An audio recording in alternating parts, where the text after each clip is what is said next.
แก้วจ้ะแบบนี้เลย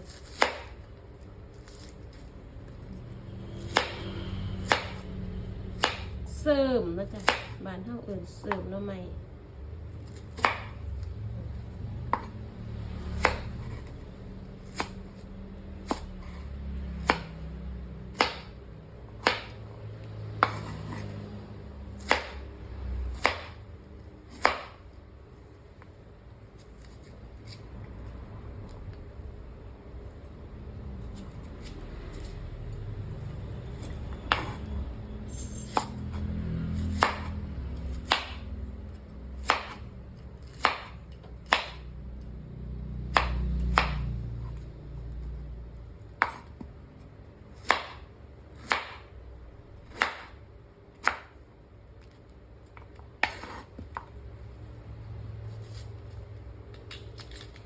เอามาไว้ข้างคืนมันก็เลย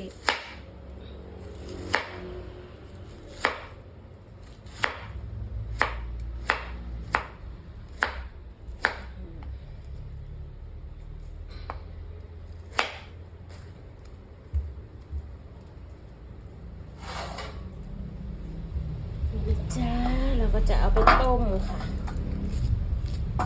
ใส่เกลือต้มมีน้ำทิมลายเติบอยู่ดิจันเสร็จเรียบร้อยจ้ะสำหรับปอกหน่อไม้เอาไปต้มกันจ้าเสร็จเรียบร้อยจ้าไปต้มค่ะปอกเสร็จก็จะได้แบบนี้นะคะไปต้มกันเลยจ้า